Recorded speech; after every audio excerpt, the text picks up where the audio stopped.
You found your way to Blood Moon Radio. I'm Coralie, and this is where we follow the threads the world wants us to drop. Welcome to another episode of Blood Moon Radio.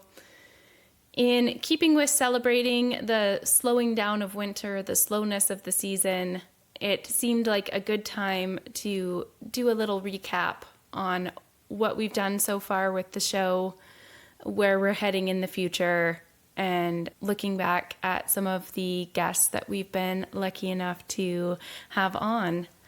I think something that I've been thinking about as the season has progressed is how the show started and how that's played into the development of the brand, how it's expanded, and the theme of the season and how that's arcing through the content. A big part of how this project developed, you think would be my ongoing divorce. But the truth is that I had a much shorter, much more meaningful to me relationship that occurred at the end of last year, beginning of 2025. It was the type of relationship that's unexpected, and it grew out of a friendship. And because of life circumstances, I didn't think that it would grow into anything other than a friendship. But the love that I had for this person was so deep and pure that it went into the realm of romantic. Unfortunately, that fell apart in a very unresolved opposite of what the love was. The love felt very safe, very natural, very unlike anything I'd ever experienced before.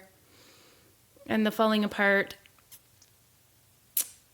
didn't come with the type of closure that I would expect. And it happened at a time in my life where I had been laid off from the job that was my escape from the company that I own with my ex-husband, and with a lot of people close to me dying, or people close to me facing large crises in their life, and the ongoing background of the divorce that has been unnecessarily long. And so the space that all of that left me in was very confusing for me. I'm used to handling things. I'm used to always having a plan. I was just feeling so defeated and unsure. And the idea of doing a podcast and a YouTube channel had floated through my mind numerous times since leaving my marriage. But like all businesses, that's a risk, and it takes time to build income. And I felt I had a duty to my children to pick what's safe. But the truth is, I've spent my entire life picking what's safe or doing what I'm supposed to, and I don't really think that's brought me what I need. And it definitely hasn't brought me fulfillment. And there is no guarantee of safety. I think we're brought up to believe that certain ways of doing things are safe, but there's absolutely no guarantee of anything in life.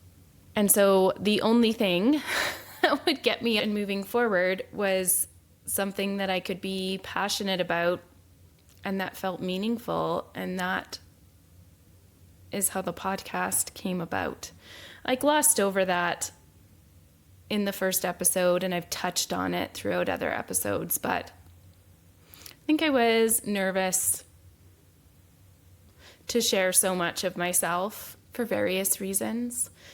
It's hard to let it be out there. But the truth is that without that, this wouldn't exist. And I wouldn't honestly have had the confidence to share so much of me without the relationship that absolutely devastated me in the end. Because before the devastation, that person was really good at opening my eyes to celebrating parts of myself. They were very open with what they think is amazing about me. I think it was the first time ever I was with someone who wasn't scared to tell me, like, I love your voice. I love that you're smart. I don't know what's going to happen, but I know that you'll figure it out. You're doing a good job. Unfortunately, my marriage was not the type of relationship where I was celebrated that way, but fortunately, I got to experience that for however short of a time. And it gave me the confidence to be here with this and to try.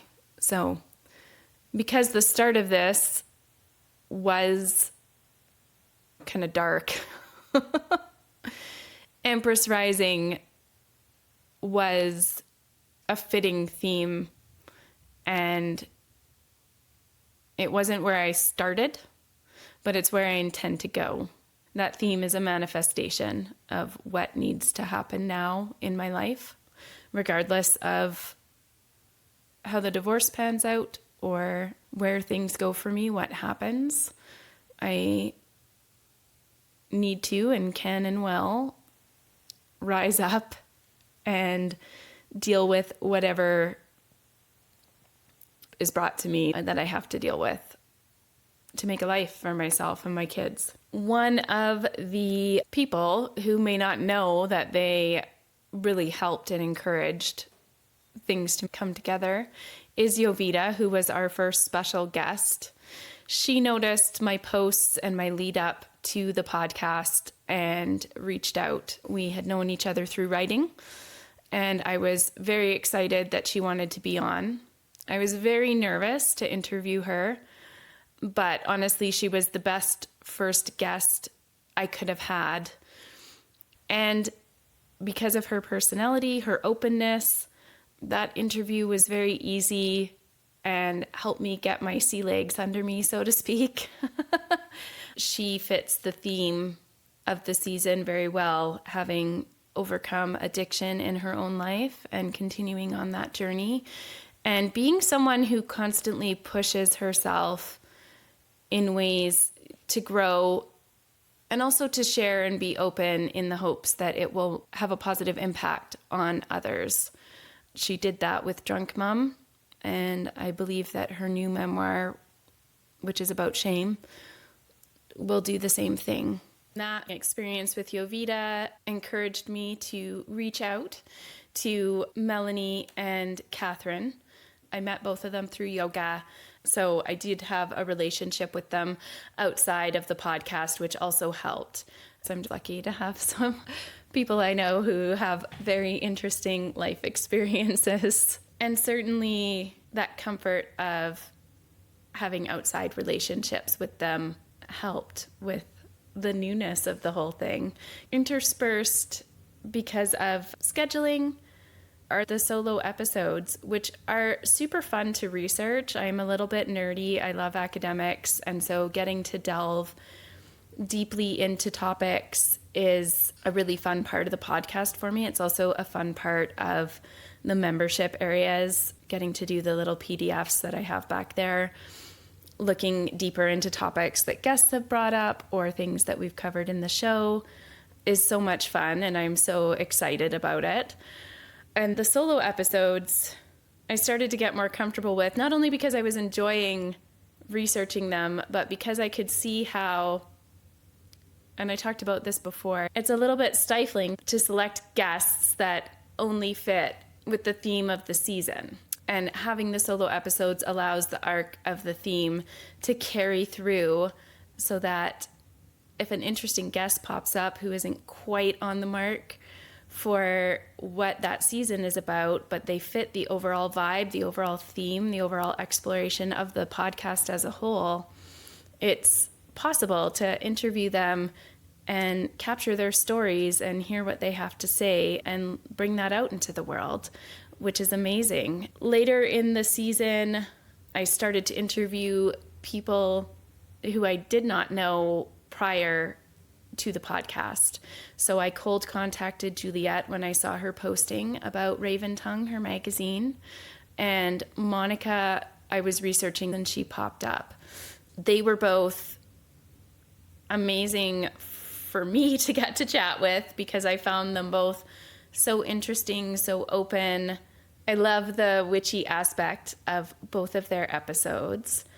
And because so much of the content of the podcast wasn't strictly witchy, it was nice to have a few episodes where people who live and work in those realms were there.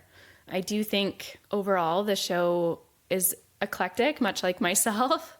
It's blending academics and more logical thinking with magic, but also with business, which has been a big part of my life. The majority of my work experience is in running businesses, and getting to sit down and interview someone like Catherine or Juliet, who are also blending more esoteric spiritual experiences, hoping to bring good into the world with business, is fun and interesting and important, because that is a part of our economy and our society currently, right?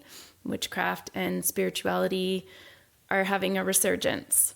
And so a lot of people are going to be popping up with their witchy-leaning businesses. Interviewing people who I didn't know came with a certain amount of nerves too. Sometimes there's technical issues.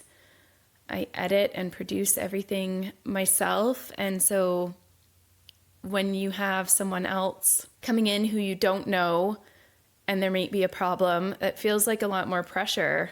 And you want to be mindful of their time. In the new year, we'll have a university instructor and a clinical counselor on to talk about Too Much Woman, Avery and Murray.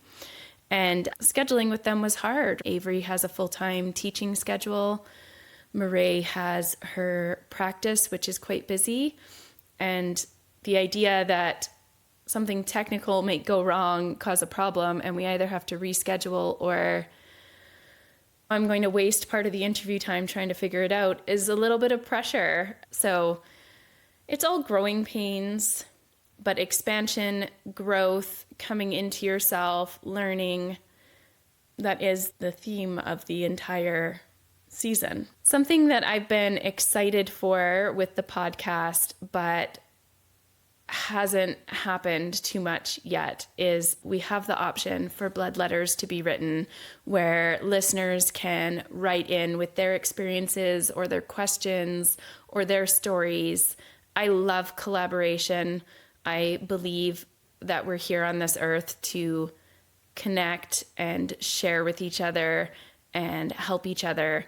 And I'm very excited for when the listener base has been growing steadily, but when it gets large enough that we're having those types of interactions, people are writing in, there's more commenting, more people in the membership areas and in the chats in there.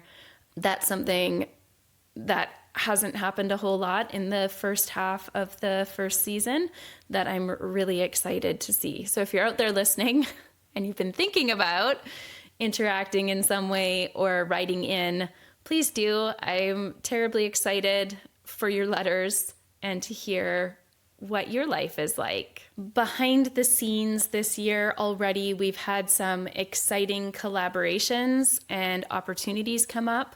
I was very excited to be featured on Amazon's Indie Amplifier list. That was amazing and a nice bit of recognition and a little push to keep going. Juliet has invited me to write for the magazine, which I'm super excited for. Writing is a passion of mine. I haven't gotten to tend to it as much over the last few years, and certainly getting to start that up again and getting to share with more people my perspective, my experience, and some research is amazing.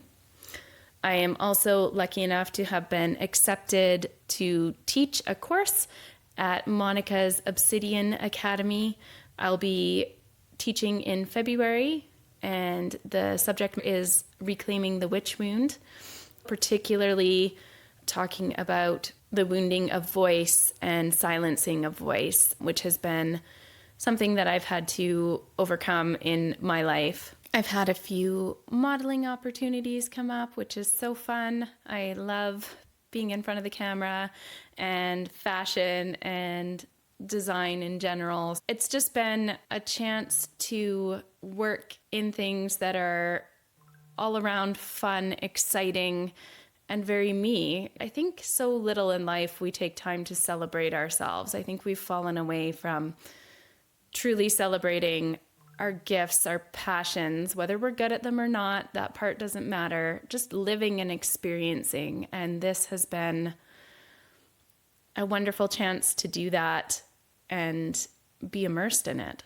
I have also been lucky enough to have a lot of the guests stay in touch, and getting to chat with them is so fulfilling and amazing, hearing about what they're up to, having their support, giving them my support, and making new friends. And being featured on things like the Amazon Indie Amplifier led to invitations to various things, which is all just very gratifying and affirming, which is nice. You don't always get that in life. You don't always get that with work. And it's been lovely to experience. I have been doing all of this while grieving a number of things, and in particular, that relationship that I talked about. I don't think it's ever taken me this long to get over someone, and it's been intense and long, and all of this has unfolded in a year filled with grief, the continuing divorce, and then just regular life stress and life events. But I think the biggest takeaway for me has been choosing yourself and choosing to do something fulfilling for work, and that you honestly believe will make a difference in the world can bring so much to times that seem impossibly hard. And I am so thankful for everyone who has shared in this journey, from listening to visiting the website to making purchases to being a guest, to emotional support and letting me bounce ideas off of them, to help with Photoshop and all the things. Yeah, this has been a wonderful experience so far, and I can't wait to see where it all goes, and I'm looking forward to the rest of the season in the beginning of 2026. We're going to have some amazing guests to cap off the season. We're finishing up our mini-series, and there will be at least one more solo episode to round out the theme of the season and delve a little bit more into witchcraft and the topics that we cover in those. So thank you for listening. Thank you for interacting. Thank you for all of your support. It means more to me than you probably know or could know with the little snippets of me that you get here and there. And I hope that you will be with us in 2026 as we continue to grow and explore and learn together.